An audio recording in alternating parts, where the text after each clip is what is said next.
Hello, Dr. Powell and classmates. This is Nicole Dalton, and welcome to my Week 3 Multimedia Discussion Board.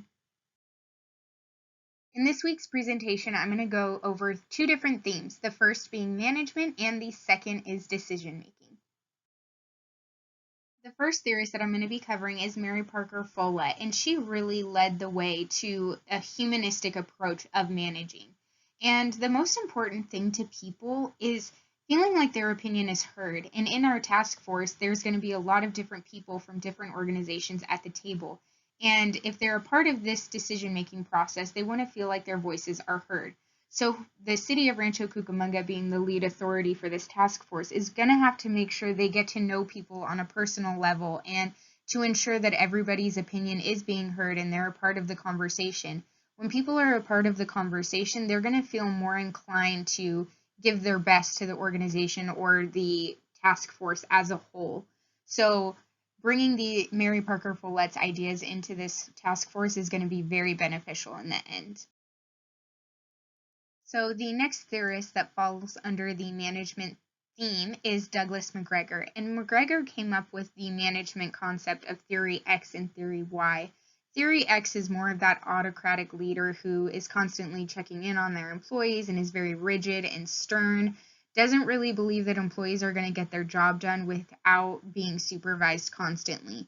And the second is the Theory Y manager, where they believe that workers take responsibility and are motivated to fulfill their own goals.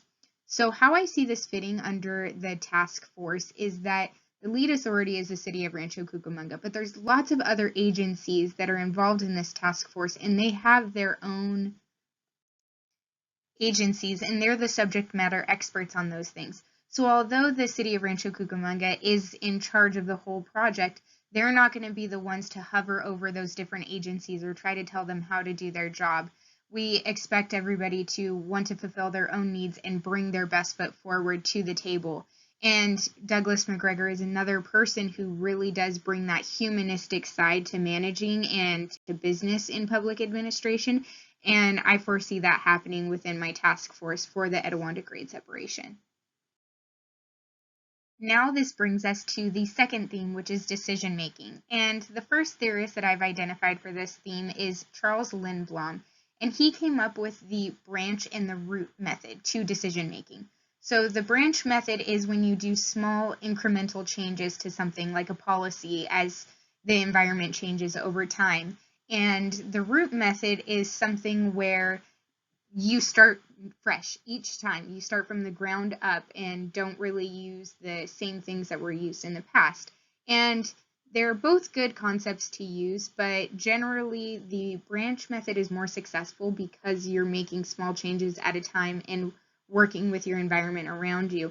And that's going to be really important for my Etiwanda grade separation task force because it takes multiple years to work on this project. So if every time a problem came up within the project and we were to use the root method and start fresh each time, that Etiwanda grade separation project would never happen. So utilizing that branch theory, we're able to make changes and adjust to the plans as needed rather than starting fresh each time. The last theorist that falls under that decision-making theme is Dwight Waldo. And he is similar to Lindblom in the fact that he doesn't really believe you should do long-term planning. And administrators should be socially aware of the economic, political, and social events that are happening throughout society, because as a public agency, all of those factors are going to play a role in what's going on with our administration. And so when you're working on a project like the Etiwanda grade separation that takes a long time to work on, there's going to be factors in the economy that, can hurt that project or slow it down or affect the budget. So the administrators are going to need to be mindful of all of the things that are going on around them and take those into consideration when they're making decisions. And although there is a long-term plan, they have to be flexible and be able to adjust as needed when things do change in the economy. Noted here are all of the references that I used to create this discussion board. Thank you so much for listening to my presentation, and I hope you all have a great weekend.